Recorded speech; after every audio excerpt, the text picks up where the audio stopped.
Hello, good morning.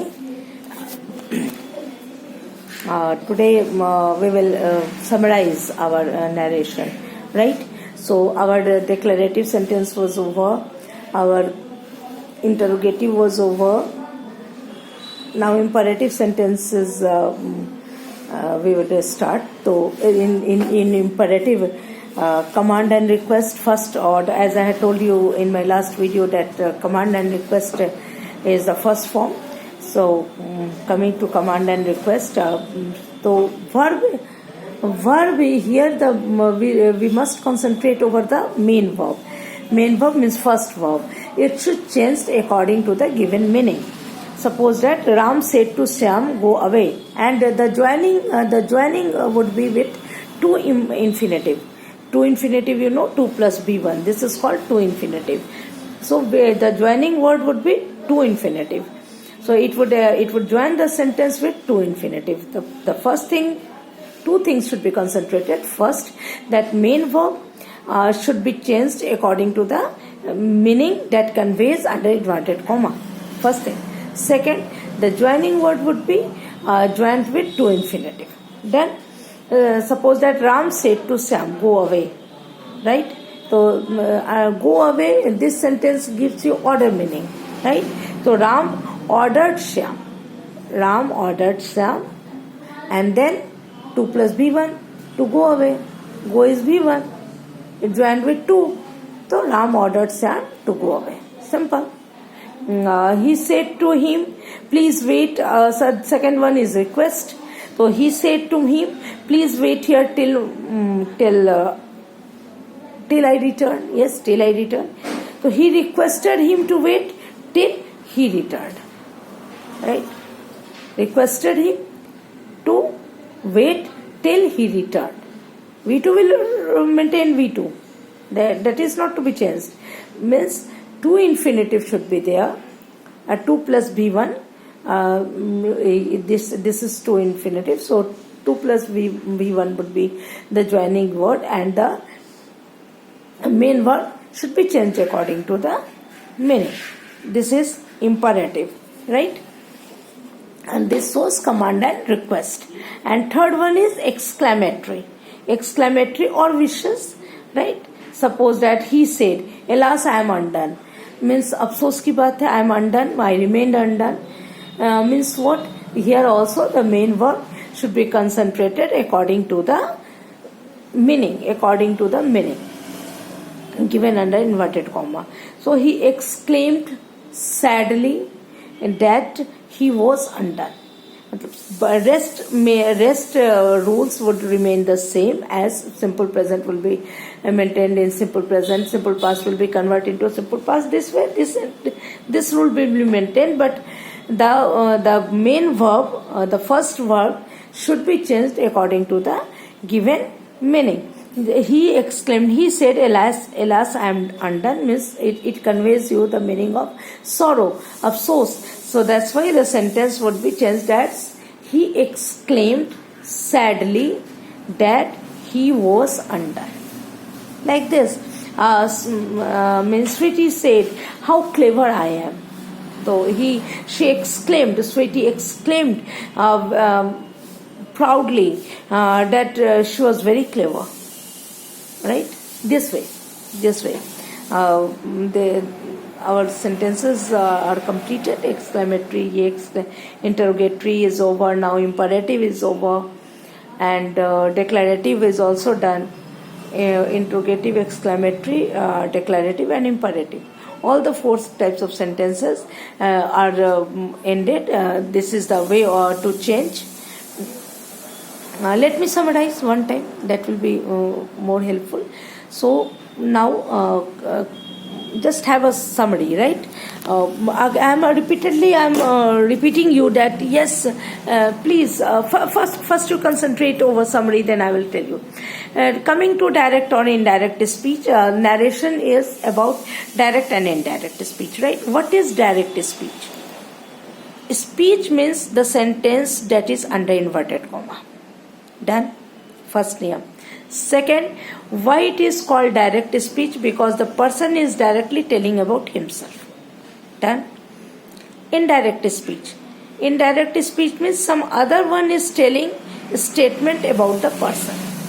Under inverted comma sentence will be changed accordingly. This is indirect speech. Clear? Now coming to rule. First rule, main rule is that inverted comma, when we will change direct to indirect, the inverted comma will be removed. The conjunction will be that. Somewhere comma will also be used and inverted comma will be removed. Done. Second niyam, pronoun will change into person. Done. Third, now will change into then, above will change into before, that this way, that way. I had already told you.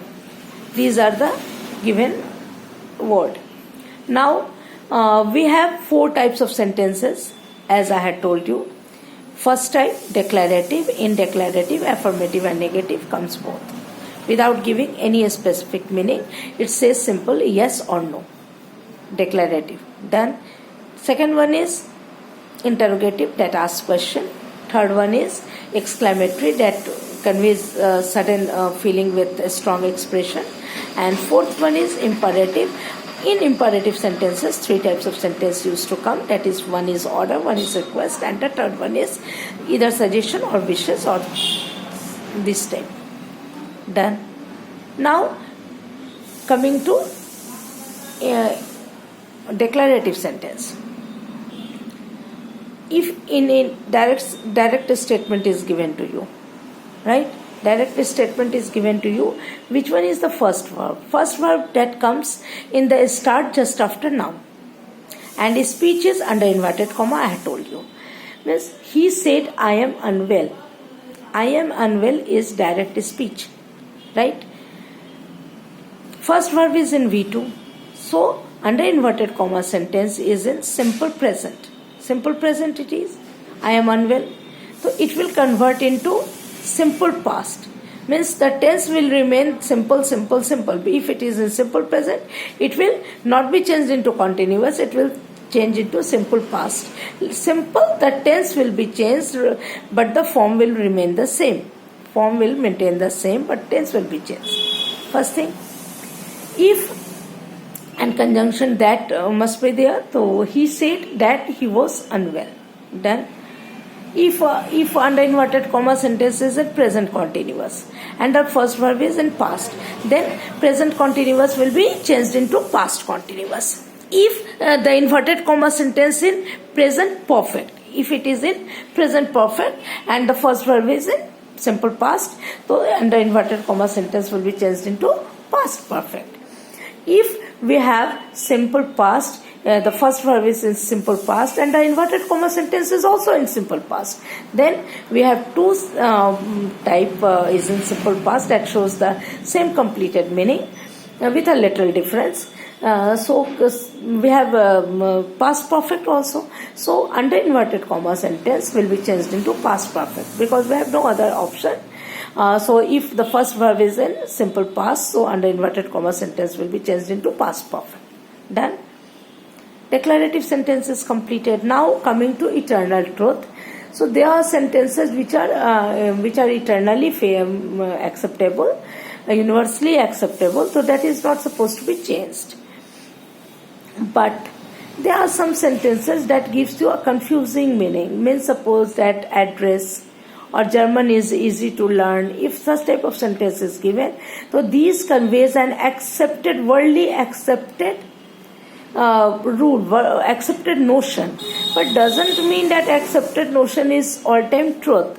So it can be changed, it cannot be changed. Both can happen in such type of sentence. Like German is easy to learn. In foreign language, it is accepted that German is the easier language to be learned. So if the sentence is giving that Ram said German is easy to learn, so you can also make that Ram said German was easy to learn, or that German was easy to learn, or Ram said that German is easy to learn.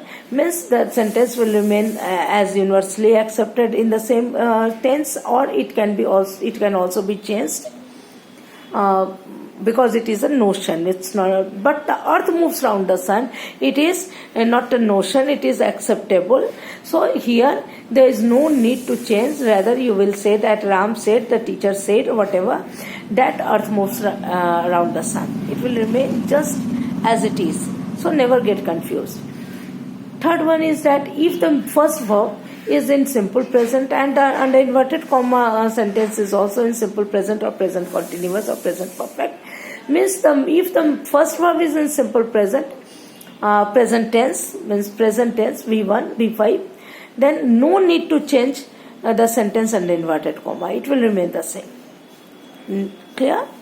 And now coming to the last year, suppose that after first verb, if some person or pronoun is attached with two preposition, then from two preposition the part will be removed in the indirect speech, and that part will be added in the last of the indirect speech, right? Suppose that he said to me, I am unwell. So he said to me, I don't believe you. He said me. He said that he was. He is. He said.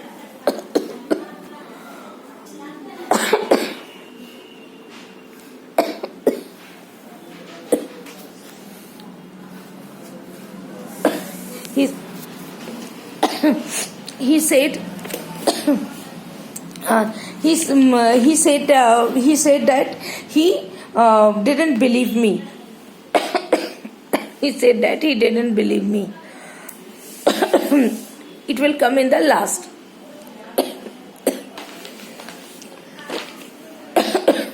Now coming to interrogative sentence. The interrogative will remain the same, but the main verb will be changed according to the given meaning. Means if interrogative sentence, then main verb will be changed according to the meaning, like asked, inquired, like this. Suppose that he said to me, where do you live? Yeah, what are you doing? So he asked what I was doing. Simple. But the sentence that will start from will, shall. So here if or whether will come for interrogation. So he said, will you listen to such a man? He asked whether he would listen to such a man, or if he would listen to such a man. And command and request will join with with to infinitive, 2 plus B1. Suppose that he said, go away. He said to me, or he said to Shyam, he said to Rita, go away. So he ordered Rita to go away. 2 plus B1, to go away. Right? And ordered, requested, this type of verb will be changed according to the sentence. And exclamation and exclamatory, like it is also changed according to the given meaning. Is alas, I am undone. This is exclamatory. So he exclaimed sadly, he was undone. All rule will remain the same, only verb will be changed according to the given meaning. This is the part of the narration, and this narration is completed. But being a teacher, I must suggest you that have work over grammar, and please do concentrate over grammar. Grammar is a necessary part, my dear. What is in the syllabus, what is not in the syllabus, that is less. Just making yourself equipped enough to stand in the society. You can't ignore the value of English, so we are in 21st century, so we should concentrate over. And grammar is not only for the need need for practical need, rather it is a theoretical need also. I mean, in competition, or it will give you the strength while you develop your writing skill. So through grammar and speaking and learning and reading, these are the habits. If you will go through, so definitely your language would be better. And do concentrate over grammar and try to, because there have become lots of changes in grammar now. We have earlier the different notion of parts of a speech. Now we have different notion of parts of a speech. I mean, yes, parts of a speech earlier was 8, today it is 9. Earlier article was not there. Now in parts of a speech also article is there, but in the form of determiner. And now suppose that earlier if a sentence was there, then we were used to indicate separately the parts of a speech, like he is a boat, or he is a na, he is a pronoun or noun, whatever, both you can be. You can say is a helping verb, a is article, and then boy is noun, this way. But now one word would be given in the coming in the sentences repeatedly, and you would have to identify that particular word, in which role it is in the first sentence, in which role it is in the second sentence. Suppose that he is on the committee, here I will underline on, and move on, here I will underline on. In what part of a speech in both the sentence on is? So in first sentence it is a preposition, in second sentence it is an adverb. This way the parts of a speech comes. So the things have come differently now. So we should equip ourselves to stand in the society with a different level. So I request you, or I suggest you, that do work over grammar, and it is a face-to-face work. Just I am repeatedly telling, it is a face-to-face work that will help you in a better way. Okay then, have a nice day. Your syllabus is completed now. Okay, bye.